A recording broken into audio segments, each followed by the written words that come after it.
सुप्रभात विद्यार्थियों। हम लोगों ने अब तक सिद्धों के उद्भव, उनके नामोल्लेख और उनकी विशेषताओं के बारे में आपको बता चुके हैं। हिंदी साहित्य पर सिद्धों के लेखन का क्या प्रभाव रहा, इसके बारे में आज हम आप लोगों को जानकारी देंगे। परवर्ती साहित्य पर सिद्धों के निम्नलिखित क्रियात्मक और प्रतिक्रियात्मक प्रभाव पड़े। प्रथम है, सिद्धों ने अपनी रचनाओं में बौद्ध, ब्राह्मण, जैन आदि धर्मों की निंदा की थी। उनके बाह्यचारों का खंडन किया था, जिसका प्रभाव परवर्ती साहित्य पर पड़ा। निर्गुण काव्यधारा के कवियों ने भी सिद्धों के अनुसरण पर धर्मों के बाह्यचारों की निंदा की है। दूसरा है, सिद्धों की सहजावस्था के बहुत से तत्व और पारिभाषिक शब्द जैसे नाद, बिंदु, सुरति, निरति, सहज, शून्य, निर्गुण काव्यधारा में ज्यों के त्यों आ गए हैं। हिंदी साहित्य में वज्र यानी सिद्धों के प्रभाव से परकिया की भावना को महत्व दिया जाने लगा। सिद्धों की रचनाओं में जगह जगह पर परकियाओं द्वारा सास और नंदों आदि की निंदा की गई है। उसी का प्रभाव रीतिकालीन कवियों पर दृष्टिगोचर होता है।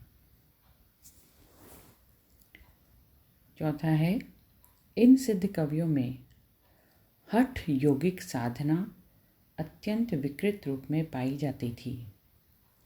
निर्गुण काव्यधारा के कवियों पर उसका भी थोड़ा बहुत प्रभाव पड़ा है। सिद्ध लोग चर्या गीतों में अधिकतर पूर्व मिश्रित भाषा का प्रयोग करते थे और दोहों में खड़ी बोली के समान अक्खड़ अपभ्रंश भाषा का भाषागत यह विधेय हमें निर्गुण संप्रदाय के कवियों में भी दिखाई पड़ता है। छठा है, इनकी भाषा के विद्वानों ने संध्या भाषा का नाम दिया है। संध्या भाषा में रहस्यवाद की अच्छी अभिव्यक्ति मिलती है।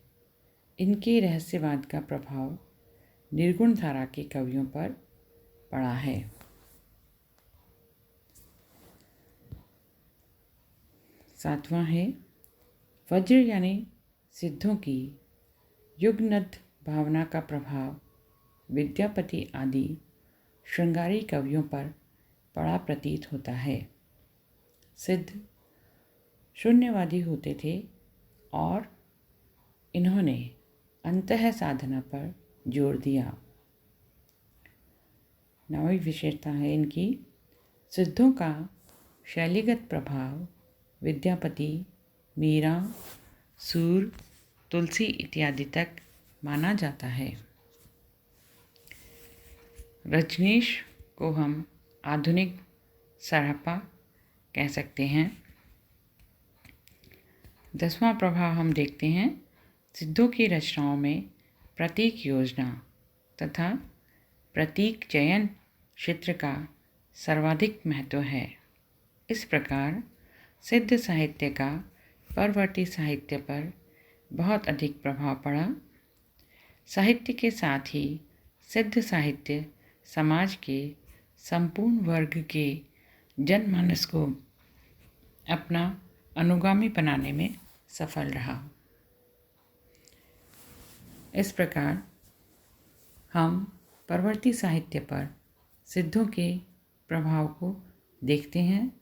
सिद्धों ने आधुनिक हिंदी तक दोहा छंद में काव्य रचना की प्रेरणा दी है। चर्या गीतों के माध्यम से इन्होंने गीतात्मक पक्ष को अत्यधिक उजागर किया है और अपने निर्गुण संप्रदाय को बहुत अधिक प्रभावित किया है। हठ योग की पारिभाषिक शब्दावली में सिद्धों की पारिभाषिक शब्दावली का समावेश हम देखते हैं।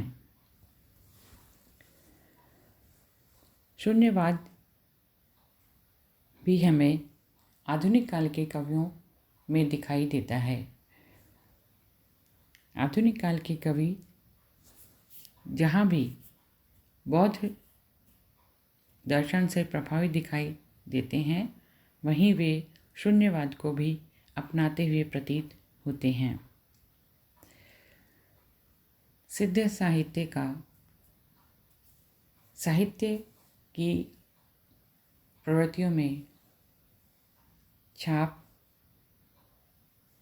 देखने को मिलती है और एक मील का पत्थर हमारे हिंदी साहित्य में यह साहित्य दिखलाई देता है। धन्यवाद।